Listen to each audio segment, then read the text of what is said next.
Odisha police ହାବିଲଦାର constable ସଂଘର ନିର୍ବାଚନ ଫଳାଫଳ ପ୍ରକାଶ ପାଇଛି।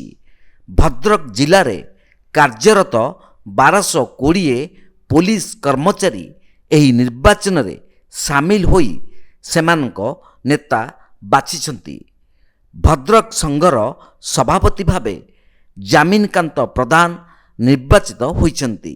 ସେ ତାଙ୍କ ନିକଟତମ ପ୍ରତିଦ୍ୱନ୍ଦ୍ୱୀ ସତ୍ୟାଶିଷ ତ୍ରିପାଠୀଙ୍କୁ 120 ଖଣ୍ଡ ଭୋଟ ବ୍ୟବଧାନରେ ହରାଇଛନ୍ତି।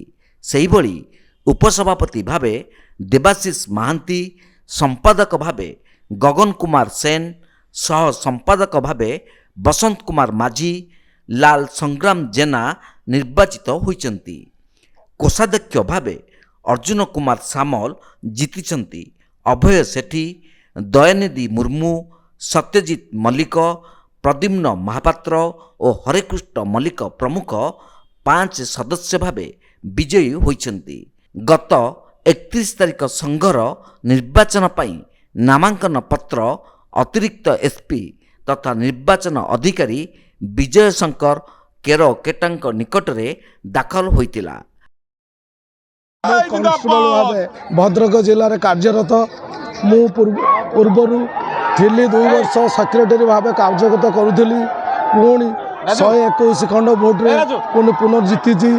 ଏ ଭଦ୍ରକ ଜିଲ୍ଲାର ହାବିଲଦାର କନେଷ୍ଟବଳ ଓ ଡ୍ରାଇଭର ଭାଇମାନଙ୍କର ସ୍ନେହ ଶ୍ରଦ୍ଧା ଭଲ ପାଇବା ପୁଣି ମୋତେ ଥରେ ଟାଣି ଆଣିଛି।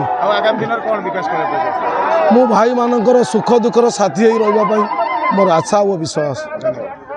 ମୁଁ ଜାମିନକାନ୍ତ ପ୍ରଧାନ ଭଦ୍ରକ ପୋଲିସ ଆସୋସିଏସନର ପ୍ରେସିଡେଣ୍ଟ ଭାବେ ନବନିର୍ବାଚିତ ହୋଇଛି। ଆମେ 2 ବର୍ଷ ଭିତରେ ବହୁତ କାମ କରିଛୁ ଏବଂ ଆଗାମୀ ଦିନରେ 2 ବର୍ଷ ଭିତରେ ବହୁତ କାମ କରିବୁ। ଲୋକଙ୍କ ଭରସା ଆଉ ଜିଲ୍ଲାବାସୀ ଆମକୁ ଭଲ ପାଇବା ଦେଇଛନ୍ତି ଆଉ ଆମେ ଜିଲ୍ଲାବାସୀଙ୍କର କାମ କରିଛୁ ଏବଂ ଆଗାମୀ ଦିନରେ ଭଲ କାମ କରିବୁ। ଆମେ 120 ବ୍ୟବଧାନରେ ଜିତିଲୁ। 540 ଭୋଟର 540 ଭିତରୁ ଆମେ 120ରେ ଆଗୁଆ ରହିକି ଜିତିଛୁ। ଆମେ 2 ବର୍ଷ ଭିତରେ ବହୁତ କାମ କରିଛୁ ଏବଂ କାମ କରିବୁ। ଆଗାମୀ ଦିନରେ ସଂଘ ଘର ନଥିଲା, ଯେଉଁ ପୂର୍ବ ଇଏରେ ଆମେ ସଂଘ ଘର କରିଛୁ ଗୋଟେ ଏବଂ ତା ଉପରେ 2 ବର୍ଷ ଉପରେ କରିବୁ ଆହୁରି ଘର। ଆଉ ସାଇକେଲ ଷ୍ଟାଣ୍ଡ କରିଛୁ 2ଟା, ସେଠି ଟ୍ୟୁବୱେଲ କରିଛୁ।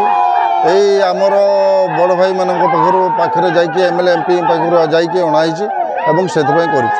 ଏବଂ ନିର୍ବାଚନ ଚାଲିଥିଲା, ଆଜି ଫଳ ପ୍ରକାଶ ପାଇଲା। ମୁଁ ଉପସଭାପତି ରୂପେ ନିର୍ବାଚିତ ହୋଇଛି। ଉମା ସାଉଣୀ ଥିଲେ। ମୁଁ 80 ଖଣ୍ଡ ବ୍ୟବଧାନରେ ଜିତିଥିଲି।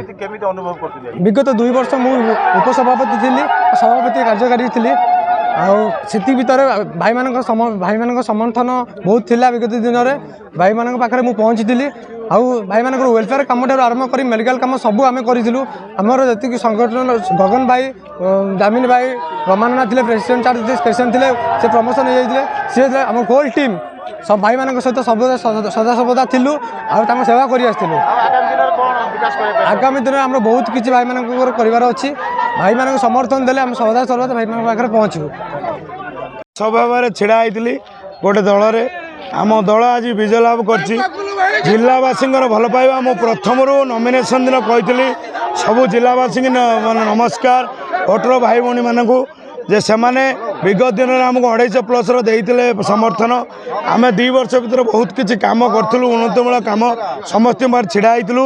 ଆଜି ଜିଲ୍ଲାବାସୀ ପୁଣି ଭଲ ପାଇବା ଦେଇଛନ୍ତି।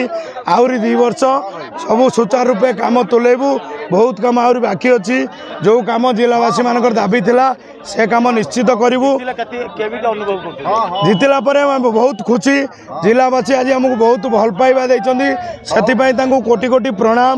ସେଥିପାଇଁ ଆମେ ଆଜି ଜିତିଲା ପରେ ପୁଣି ଆଗାମୀ ଦିନରେ ବହୁତ କିଛି ସେବା ତାଙ୍କର କରିବୁ ବୋଲି ଆମ ଭିତରେ ଯେଉଁ ମନ ଭିତରେ ଆଶା ଥିଲା ତାକୁ ଆମେ ସୁଚାରୁ ରୂପେ 100% ତୁଲେଇବୁ। ଏତିକି କହି ମୋ ବକ୍ତବ୍ୟ।